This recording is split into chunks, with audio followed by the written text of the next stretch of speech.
Fezandipity is a weird dude that's mostly known for its ability Toxic Chain, which gives all of its attacks a 30% chance to badly poison the target. But today, I'm going to pull out its other option, Technician. This gives any moves that are 60 power or less a 50% boost. This thing's usually ran pretty defensively with that big special D, but we're going to go full attack bird with Swords Dance. So Dual Wing Beat is a 40 power move that hits twice in one turn. But with Technician, each hit is boosted, making it 120 power in total. We can run Terra Flying to boost it up even further, and then when they switch in a Steel-type defensive answer, we can bop them with a Technician-boosted Double Kick, which is hilariously not that bad. Poison Tail is also helped by Technician to come through with some good stab damage, and while everyone's expecting Toxic Chain, we're gonna surprise them with this nonsense.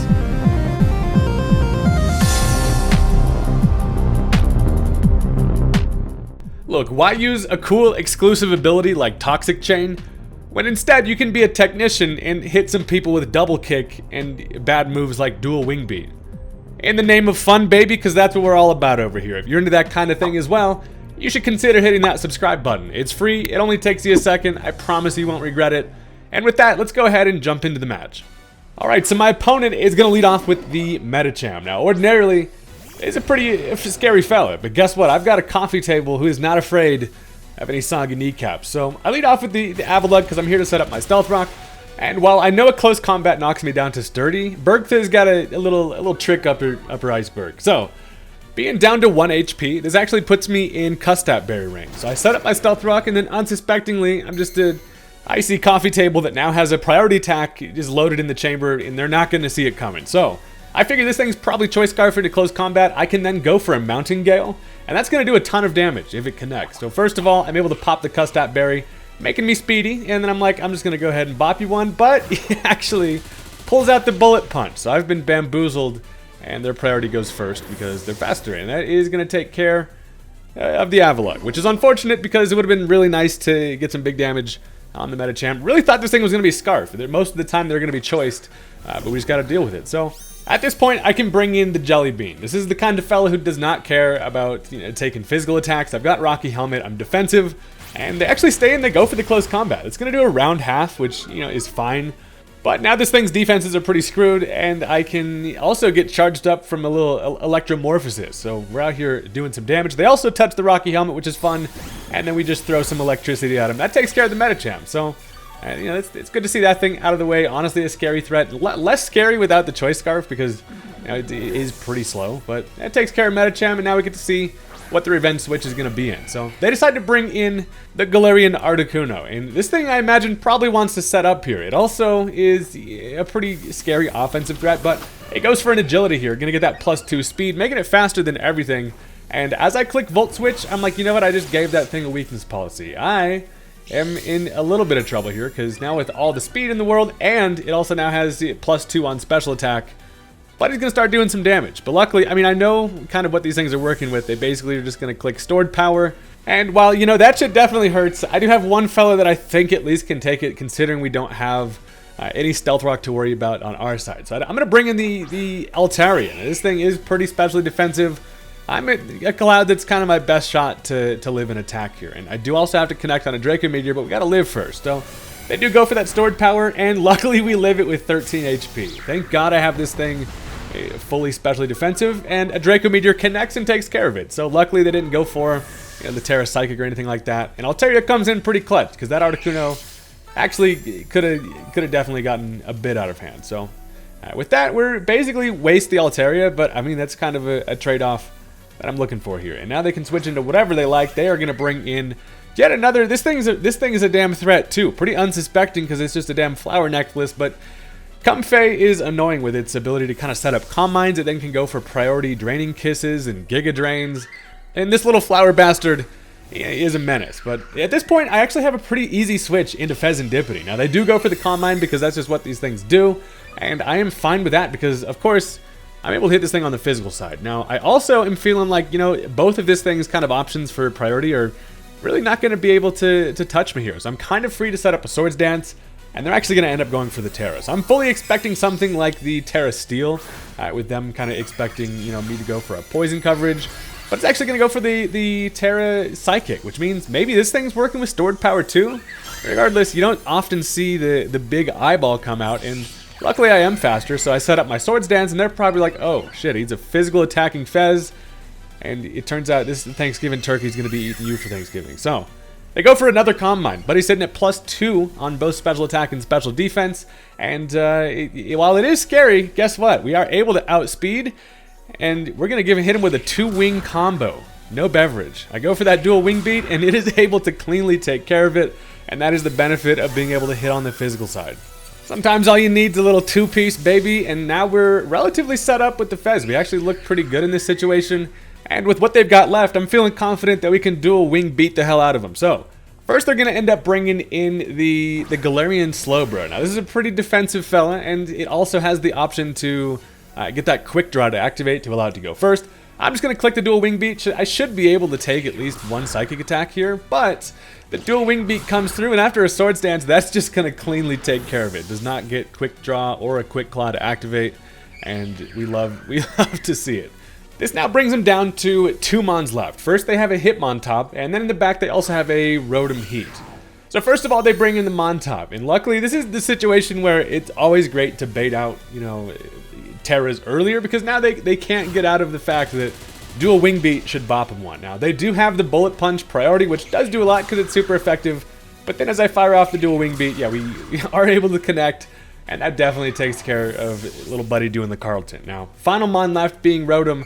I figure, obviously, I can't go for the wing beat against this thing, but it looks like the Poison Tail is gonna do the most for us, which is hilarious because it's, again, another move that you just don't really ever see being clicked. And Poison Tail is hilarious because, it gets Technician Boost, but it also has a high crit ratio and a chance to poison. So I'm like, I'm just going to click it. I think it kills. And the Easy Bake Oven actually lives it with literally 1 HP. Probably neither of us expected to see that coming. And this is also going to end up activating a freaking Salac Berry. So now it's going to be extremely fast. And I am in range for a Thunderbolt to knock me out. Most of the time it is great that Fez has just such good natural special bulk with that base 125.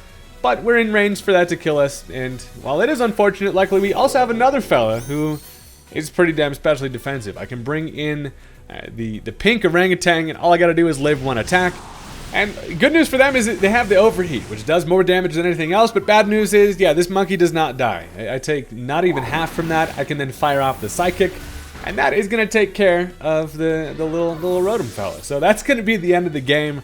Fez came in clutch, just wing beating them, and that was an interesting one. This team has a whole bunch of trickery up its sleeves, and honestly, it's really fun. So with that, that's going to bring us into our next match, because that's how we do it around here. And listen, if you've stuck around this far into the video, you should go ahead and leave a like. YouTube likes it when you click it for the algorithm or whatever, and it helps me out. So let's get into the match.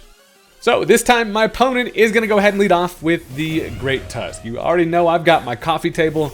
And honestly, looking at these two, first of all, I just get the vibe that we would be boys, despite the fact that we're battling against each other. We seem like homies. They just surely would get along. I just get that vibe. But we're both here to set up the same thing. We're gonna go for that Stealth Rock, and it feels like it's an interesting matchup, right? We're super effective against each other. We're both here to set up rocks and potentially spin, but I'm just gonna go for a Mountain Gale here, considering I'm fully defensive. I can live literally anything, and they go for the knockoff. Does get rid of my Custap Berry, so no priority shenanigans is gonna be coming through. But as I do connect on a Mountain Gale, first of all, Mountain Gale is not optimal to run on this thing. It's horrible accuracy, but I just it's exclusive. I'm not gonna run it without Mountain Gale. So at this point, I know that I should be able to take another attack from this fella. Now they go for an Earthquake, and we do actually live it pretty nicely, which is awesome. And I actually also connect on another Mountain Gale. I throw a whole bunch of Icy Fossils or whatever the hell that is, and that takes care of the Great Tusk, which is huge to see that thing out of the way early. So they also kind of lose the Rapid Spin support. And as they bring in Golden Go, I'm like, no string cheese for me today, please. I'm alright. Now, it is floating in the air with an air balloon, which is annoying because obviously it can't be earthquaked. But at this point, I kind of figure maybe they're going to go for a Nasty Plot. Now, they actually do not. They go straight for a Power Gem. That takes care of my Avalugg, and we just trading blows out here. So this thing, Golden Go is a bit of a threat. We see the Power Gem. We see Air Balloon, so we know it's not going to be any choice. I figure it probably is just going to be a Nasty Plot set. And I can decide to bring in the Altaria here, just because I'm especially defensive. I'm a Cloud that doesn't really care. If it wants to Power Gem again, I know I can live it. But mostly, I don't really have much that can touch this thing. So I want to go for a Fire Blast here, and they are going to Nasty Plot. So that is Cinnamon is the Winamon X-Fool going for a plot. Looking pretty scary. Luckily, I also connect on a Fire Blast.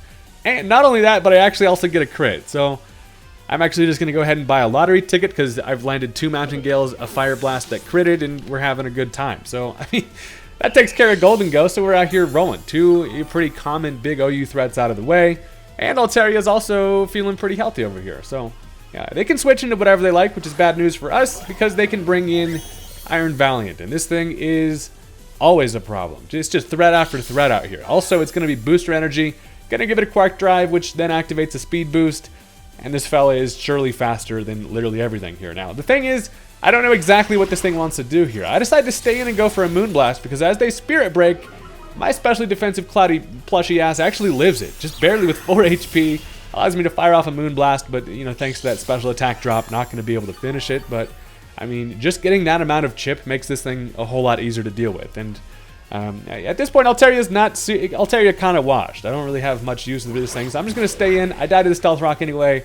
A knockoff is going to finish me, and, you know, down goes Altaria. But I feel like we got some pretty good value out of the guy. And also, looking at this matchup, you know who's great in this situation? The Fezandipity. We are super effective against the thing. We resist both of its stabs. And Fez, this is a great swap in here. And all we need is a little bit of momentum on our side to be able to set up a Swords Dance, because surely they're going to swap here, and that's exactly what they do. They are going to switch out, and they bring in the King Gambit, which ordinarily, being a Fezandipity, this thing's kind of the kryptonite. This asshole just, you know, walls the hell out of us. But we are no ordinary Fezandipity, baby. It's going to get that Supreme Overlord, but I am going to get myself a Swords Dance. And guess what time it is now? Double Kick has been put on this set for this exact situation, and that's because seeing King Gambit take a foot to the face is extremely satisfying. The first one actually almost kills it, but then of course the second one finishes the job, and Buddy's probably like, the hell, did I just get double kicked? The hell was that? I truly don't think I've ever ran double kick in a competitive match before, so that is fun to see, and taking care of a King Gambit with it is just icing on the cake. And if you thought they were stopping with the threats, now they have a Dragapult. Literally everything they've got is just some of the scariest overused mons. But as Dragapult comes in, of course, I actually don't have fairy coverage, which is unfortunate, but I also know that I can take any attack they want to throw at me, really. It turns out to be the Thunderbolt, and guess what? Now you get a 2-piece also. Dishing out some wings out here, Dual Wing Beat is able to just cleanly take care of the Dragapult, which is, again, incredibly satisfying. They basically needed to use that just to grab some chip with a Thunderbolt, and I am fine with that. So, you know, not being flying type until we at least Terra comes in clutch there. So, at this point, it can bring in the Samurott. Hisuian Samurott is a threat. They got 2 mons left. It's obviously going to be this thing, along with the Valiant that did have some considerable chip on it. So here's the thing. I'm going to end up going for the Terra Flying. I'm feeling like maybe they have a defensive Terra of their own, and I want to ensure that, you know, I'm able to get as much damage as possible with this Dual Wing Beat. Now being stabbed with that Technician boost and a Swords Dance is going to do a whole lot. So as I go for that, it misses, because of course it does. We would have been able to basically sweep them, but it doesn't happen, and they can kill me now with a Razor Shell, which is annoying. So Dual Wing Beat does in fact miss sometimes, and not only is it just ordinarily a shit move, it also can miss. So that's cool. Now, I wasted Terra, which is annoying, but I've got 3 mons left, so surely I should be able to bring this back. Our work is cut out for us because, you know, they've still got some stuff left, but I've got myself a freaking big ol' yellow jelly bean who's just here to have a good time and take attacks pretty much. And at this point, we have the type matchup. I should be able to take any attack, and I can do some big damage in return. But they've still got their Terra in the back pocket. They can switch up the matchup here, and they decide to go, luckily for us, is going to be Terra Water. Now, that is going to give them some increased damage on a Razor Shell, but I'm fully physically defensive on this damn thing. I'm talking HP and defense, and just fully here to take physical attacks. So as I go for that Razor Shell, luckily does not get the crit.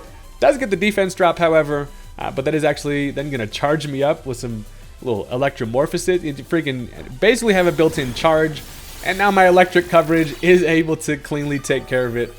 So that takes care of the Samurott, and also we get some health back with the old recovery, which is nice. Honestly, this thing is super fun. I feel like I should be using this little fella more often. But now final mon being the Iron Valiant, it kind of just depends on what they've got. But for the most part, I should be able to live a close combat. If it hits me hard on a special side, it's going to hurt a little bit. But then again, I have the Oranguru in the back, and Iron Valiant is in range to be picked off by pretty much anything. So I'm just over here just staring death in the face. They do go for the close combat, and we live it with 22 because, again, this thing is actually the GOAT.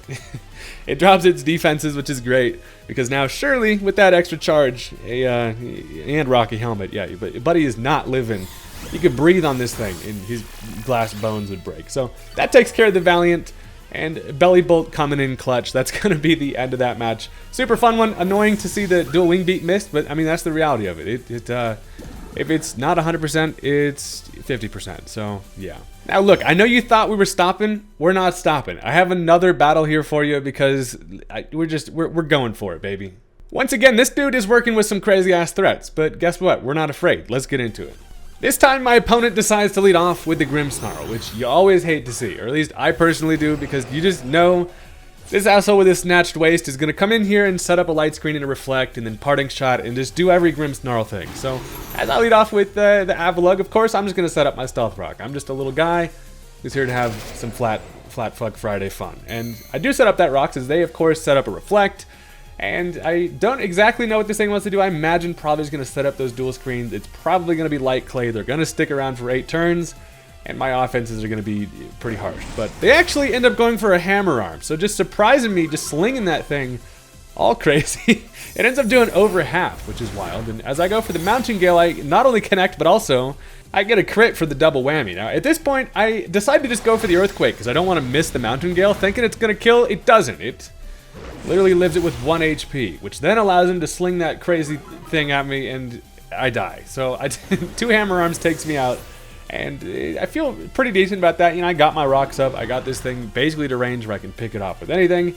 And I decide, you know who's got the matchup here is going to be the Fezandipity. So there's a couple things working against me here. First of all, they have a Reflect up. Second of all, they have like a freaking Skeledirge in the back that's going to be unaware. And that asshole just, you know, lives everything. But I realize I can go for a Swords Dance here. And as they go for a light screen, they realize obviously I'm going to be physical. But most importantly, I'm feeling like I can really bait in a King Gambit here, which they do have in the back. So I'm going to go for the dual wing beat just to play it safe, as they are going to end up swapping out the Grimmsnarl.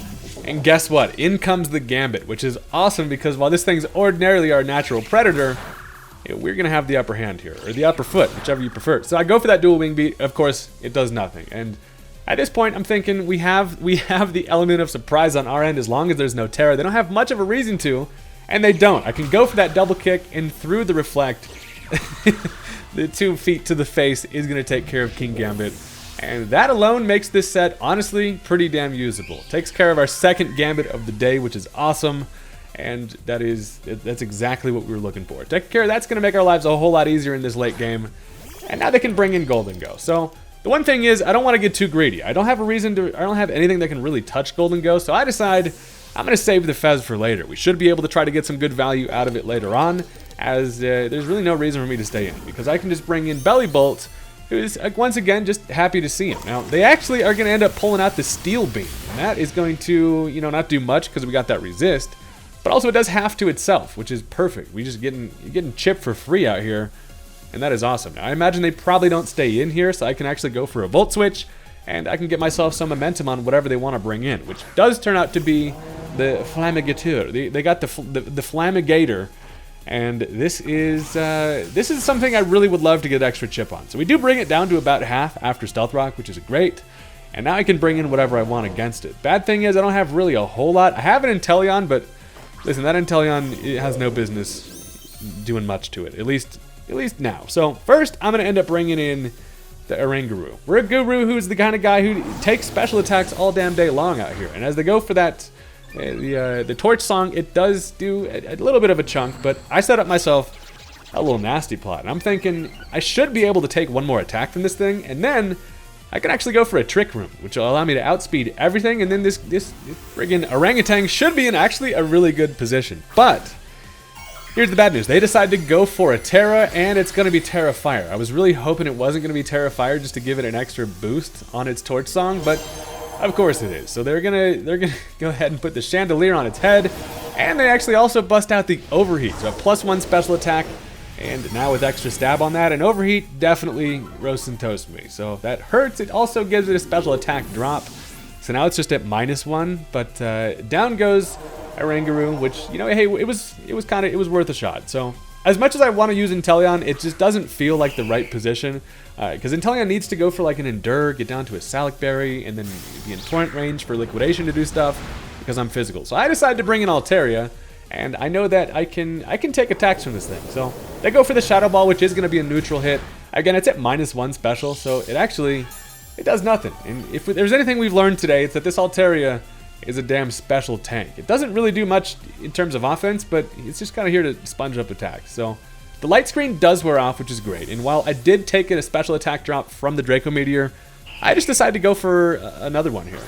While I mostly wanted to just finish off the Skeledirge, they actually end up swapping into Dragapult here, which is great for me because, you know, Draco Meteor is super effective. Stab gets a whole bunch of damage, but with that drop we already had, it's able to live, and that's annoying because Dragapults just, not only do they just destroy you with damage, they just take attack sometimes. So at this point, I gotta kind of figure out, I want to conserve Altaria here just because it seems relatively useful on the special defensive side. So I'm gonna end up swapping into the Belly Bolt, kind of hoping that, I mean, mostly as a death fodder switch in, just because then I feel like I can get Fezandipity in against this thing. So they actually go for the Draco Meteor of their own, which is great for me because that gives them the special attack drop, and if it's going to be fully special on the offensive side, we should be in a good spot. But it pulls out the Dragon Dart, so it's going to be a mixed Pult, which, you know, is possible because this thing is just Game Freak's favorite child, and down goes the Belly Bolt. So at this point, I'm feeling like Fez actually has a pretty decent position here. I can bring this in, and, you know, it has shown that it has physical options, but depending on what it's working with, I feel like I can grab myself a Swords Dance for free here, and that's kind of the plan. So they actually are going to end up going for that Phantom Force. So it's going to have the Ghost physical option coverage, but that's great for me because as it vanishes, I don't attack, and I get up myself a free Swords Dance. And now I'm in a spot where I know that I can take a Phantom Force from this thing without any boosts. And so it busts out the Phantom Force, comes out of nowhere. We do end up living, and then we connect on the dual Wing Beat. And guess what? Sometimes it only takes one. We leave a wing in the chamber, baby. And now Fez is looking great. It's important to note I am faster than everything they've got in the back. And with the Swords Dance, I'm feeling like I should be in range to literally kill everything. So the one thing that can stop us is going to be Golden Goat. Look, this thing has taken chip damage to the point where I'm feeling like, you know what? If I pull out the Terra Flying, I can give myself just that extra boost. And as long as we don't miss, the dual Wing Beat should be able to take care of the damn string cheese guy, who is our mortal enemy. So I go for that Terra Flying, put the balloons on my head. Now we're a flying type bird. Seemed like we were already flying before, but we weren't. But I do connect on the dual Wing Beat here, which is amazing, and 2 hits is easily going to be enough to clean it up. And that's going to open the game up for us basically completely, because with the Stealth Rock we have, we know that Grimmsnarl can't switch in. We know that the Skeledirge actually can't switch in, and then that's just going to leave. That's going to leave 1 Mon, and we actually also have coverage versus that because it's going to be the Iron Hand. So first they decide to bring in the Skeledirge. He's like, "Hey, how's it going?" And I'm dead. So we love to see the Stealth Rock doing its job. That's why Avalugg just haunting fools from the grave out here. And that takes care of the Gator, which is fun. And then Grimmsnarl says, "Hey, how's it going?" And I'm actually also going to die. So Stealth Rock chalking up a couple of kills out here, which is amazing. But now all we got to do is finish off the big fella. Obviously, the big thick hands comes in. And, you know, we have the stab now with the dual Wing Beat. We've got the Technician. We've got the Swords Dance. It is going to get a Quark Drive attack boost, but hey, that's fine. Now, these things are generally pretty bulky, so interested to see how much this is going to do.